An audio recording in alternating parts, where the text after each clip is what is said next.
Hi, I'm Gordon from Camera Labs, and this video is all about me, the Rode Wireless Me, a wireless microphone system designed for cameras and smartphones and aimed at anybody who wants to improve the quality of their audio, whether they're filming vlogs, interviews, pieces to camera, or even just audio podcasts. And in the spirit of all of the above, I've decided to film this entire review in the vlog style. And I'm using the Panasonic Lumix S5 Mark II to record the video, so you can check out how good it is for that. And all of the audio, unless otherwise stated, is recorded with the Wireless Me. Announced in April 2023 at a price of around $150 or pounds, the Wireless Me consists of two main units, the receiver, or RX, and the transmitter, or TX.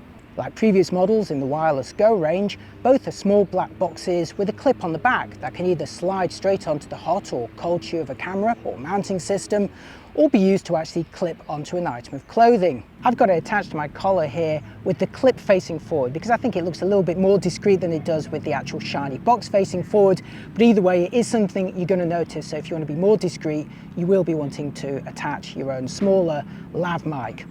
As for the receiver, it will not record the audio internally, so you will need to connect it to something to get the audio out of it. And there's two main ways to do that. There's a 3.5mm analog output, which is what I'm using here with a supplied cable to connect to my Lumix S5 Mark II. Or alternatively, you can use the USB-C port, and Rode supplies a USB-C to C cable, which allows you to connect it to compatible smartphones, laptops or computers, and it also supplies a lightning cable for you to connect it directly to older Apple devices. So in case you were wondering, the wireless aspect refers to the connection between the transmitter and the receiver. That's the wireless part, not the connection between the receiver and your camera. That's going to require a cable. But again, Rode supplies everything you need. Rode also includes a pair of its wind muffler accessories, one of which you can see mounted onto the transmitter here. It makes it even less discreet than before, but it certainly does reduce that wind noise, which is very important on a breezy day like we have today around Brighton. And I'm pleased to report that it is the twisting bayonet attaching design that was introduced with the Go 2. So once they are attached, they stay on pretty securely. They don't fall off quite as easily as they did on the original Go model. And to really put the wind muffler to the test, I've relocated to Brighton seafront with the pier and the sea and a very strong wind now behind me. So hopefully the audio is still sounding respectable and you can hear what I'm talking about. And at this point in the review, you may well be asking yourself, hang on Gordon, I'm getting a really strong sense of deja vu. What exactly is the difference between the Wireless Me and the Wireless Go 2, which came out before it? Well, thanks for asking me that question. It's very insightful. And in fact, if you are interested in that product, I have a separate full review of it on this channel. But just briefly, the Go 2 is a more expensive and more sophisticated model aimed at more advanced users. It costs about $50 or pounds more than the Wireless Me, at least in the single transmitter version, which is what I think it's fairest to compare this to, since it also has a single transmitter. And for that you get the following features.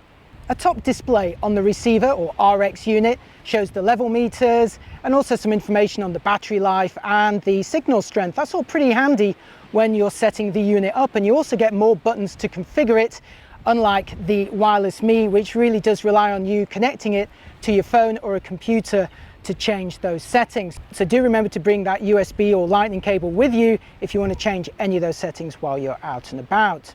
Beyond that, you've got finer increments on the actual recording levels, the chance to record a safety channel, which is quieter than the main one in case things suddenly get loud and you want to be protected from clipping. But arguably most important of all is the ability for the transmitter to record your audio internally, and that's got a couple of really important benefits. The first being when something happens to your actual wireless connection, maybe there's some interference you're not aware of, well, no problem, because if that wireless signal is spoilt for some reason, you've still got a perfect recording internally inside the transmitter. Some may actually prefer the sound quality itself of that internal recording, since it's not going through any wireless transmission. And in order to access it, you just connect it to your computer or phone and use the Rode app to export it as a WAV or an MP3 file. Considering those extra features only cost you an extra $50 or so, you might be thinking, why even bother with the Wireless Me? But it has two features that the Go 2 is lacking, and those could be very important to you. The first of those two new features on the Wireless Me is Gain Assist, and I've actually been using it in this review so far. Now, one of the hardest things to do when you first get involved in recording audio is setting the levels correctly. But on the Me, you can now choose the option to turn on gain assist, and that will automatically adjust the levels for you. You do it by connecting the receiver to your computer or your phone and running the Rode app, and that lets you choose from one of two settings. First is auto, which is what I've been using so far. Although if your conditions are slightly more predictable for the system, then you might get a slightly better sounding result with dynamic, but I was certainly pretty happy with auto. The second new feature of the wireless Me is having a microphone built not just into the transmitter, but also into the receiver unit. Now, the reason you would want that is because the receiver is typically mounted on your camera or your phone, and it is going to allow you to record yourself more clearly when you're behind the camera, while still having the main transmitter microphone on the person in front of the camera. And in fact, if you're not too bothered about the length of the cables involved, you could attach that receiver unit to your own collar and use it as another lapel-based microphone.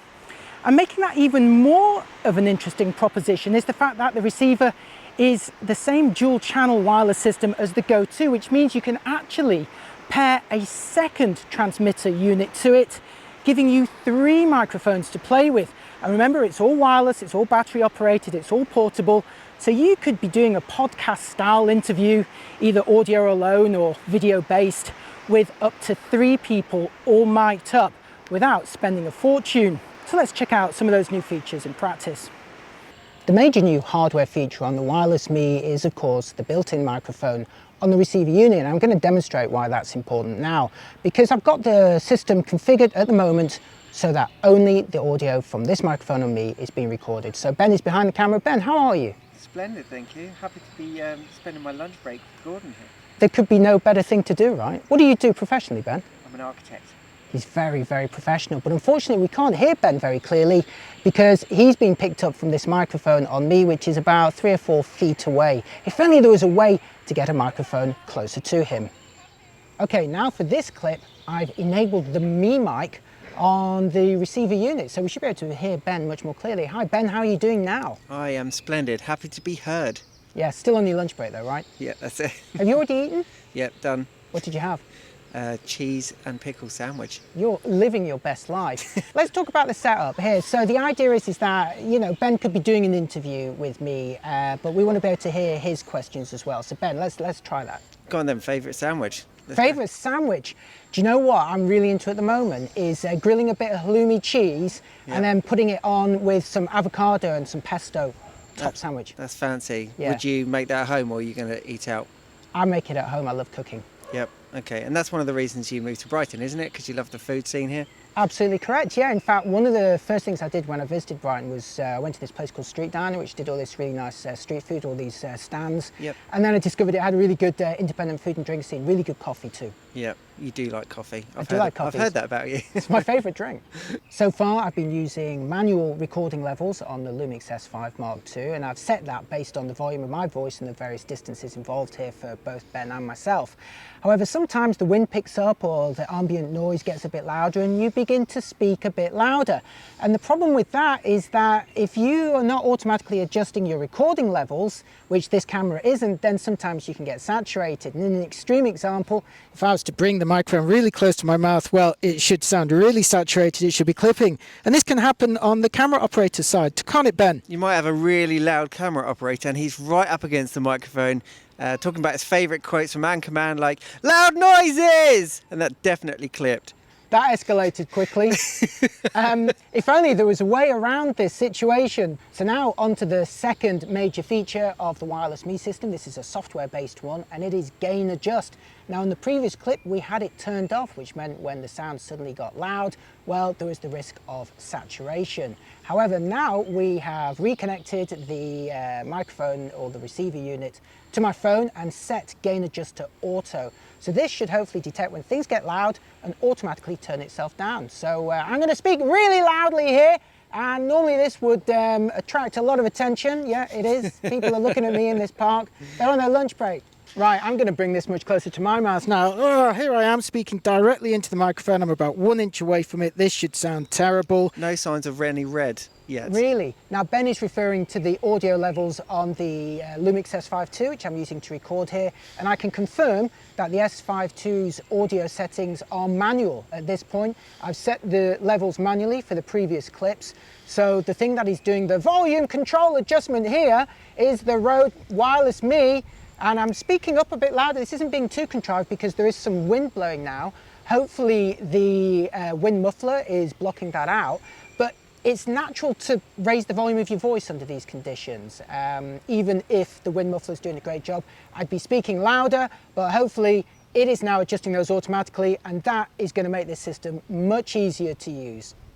Rode quotes the range of the Wireless Me as being up to 100 meters, but that is of course a best case scenario, and it requires line of sight, nothing in between the receiver and the transmitter, and importantly only when the transmitter and receiver are actually able to be pointed at each other, not if you have, say, got the transmitter in your back pocket and you're using a lav mic to actually record the audio. So let's just do a quick test.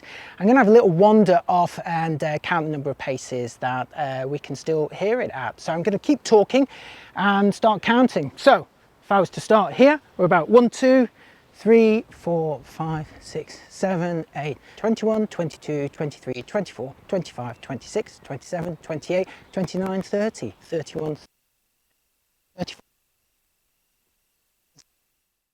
I am 50 paces away. Those are Gordon-sized paces, not a meter.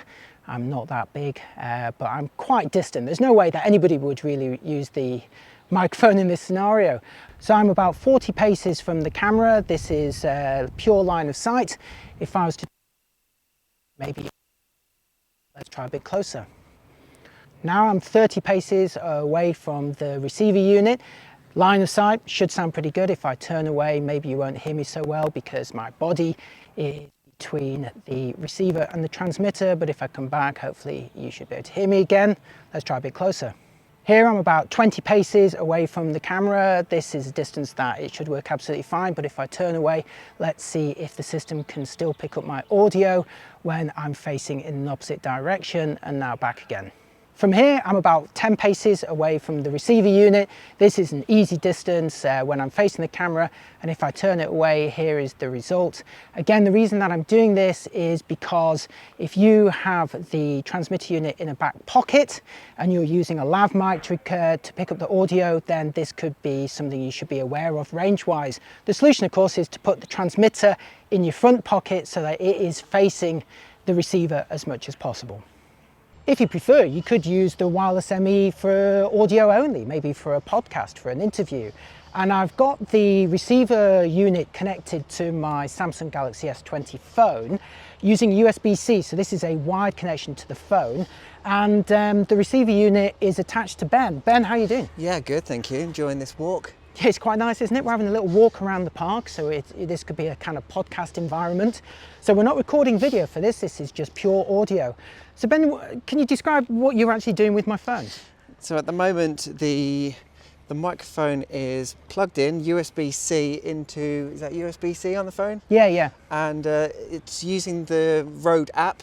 It looks very simple and self-explanatory. Just hit record, it's got a timer counting up, and I'm getting some basic level information regarding what it's recording. So the phone is recording the audio. The problem here is that the length of the cable is going to be an issue because the receiver unit, which is attached to you, is also attached to the phone, and that cable that Rode supplied is about 30 centimeters. Yeah, it's not too long, is it? So you're having to hold it. Looks a little bit uncomfortable. It looks like I'm on the phone, I think. Other people might think I'm just on the phone. We're both walking directly into quite a strong breeze here. We've both got the actual wind mufflers attached. I have the gain just set to auto, so hopefully it should be adjusting the levels depending on how fast we talk. Right, with a couple of dogs fast approaching us, I think we should wrap this up. What do you think, Ben? Yeah, good. All right, got to get back to work. Yeah. Thank you for spending my lunch with you. It is always a delight, Ben. Chet, where can we find you? benharveyphotography.co.uk or my YouTube channel, Ben Harvey Photography again. That's brilliant. Do you know what? As B-roll, I might actually scroll through some of your videos. Thank you very much. Oh, you're welcome. Right, back to the review. Wrapping up, it's easy to initially write off the Wireless ME as a cut-down version of the Go 2. After all, it's 50 bucks cheaper and lacks some of its more sophisticated features. The Go2's the better choice, right? And surely worth going for if you've got an extra $50 or pounds to spend. But as hopefully I've proven in this video, it's not that clean-cut a decision, because the Wireless Me has got those 2 extra features lacking from the Go2, which could actually make it much more preferable for your particular style of filming. For starters, the auto gain control really does make audio much easier to record, especially in very dynamic, rapidly changing environments. And on a windy day like today, it's easy to find yourself shouting at a microphone and going home and finding all of your footage is clipped and sounds terrible. That has happened with me on the Go2 before, unless you're recording the safety channel, of course. But now the Wireless Me can use its gain assist to automatically adjust those levels and save the day. But equally useful is having that extra microphone unit built into the receiver, making the Wireless Me a 2 microphone system. Sure, it can be a little bit awkward to use that receiver as a lapel-based system because it will still have to be connected to some sort of sound recorder. But remember, when comparing ththose prices, the Wireless Go 2 at $200 or pounds only has 1 microphone. If you want the 2 mic version, the 2 transmitter version, it is going to cost you closer to $300 or pounds. And when you compare that to the $150 for the Wireless Me, well, it's beginning to look like pretty good value. On the downside, the Me does lack some of the manual control of the Go2, and in order to configure it in any respect, you will need to connect it to a computer or a phone and use the Rode app to make those changes. And if you're out and about, that means you'll also need to remember a cable for it. In my case, a USB-C to C cable. Rode supplies it, but you might forget it, so make sure that you've got it with you. Another thing worth noting is that the Wireless Me, like the Go's before it, employs a built-in non-removable rechargeable battery. You charge it over USB-C, that works fine. When it's fresh out of the box, it should last for about 7 hours. But over time, of course, like all other rechargeable batteries, that lifespan will gradually reduce. And I've certainly seen that on my Go and Go2 units. Now, it's not necessarily a criticism of them specifically, because it applies to most phones, laptops and other devices. If we want them to be really small and compact and very smooth on their exteriors, well, we've got to put up with having built-in batteries. But environmentally, I'm not a fan, and I would prefer to have something that's user replaceable. Ultimately, you've got to think very carefully about what you're filming and how you're filming it. But both of these systems are capable of giving you really good quality results, and of course freeing you from the constraints of using wires or a shotgun-based microphone on the top. And with Steven Seagal gathering behind me for an impending donut attack, I'd better sign off. Thanks for watching. If you enjoyed this, give me a like and a follow and let me know what you think in the comments. Thanks for watching, and I'll see you next time. Bye-bye.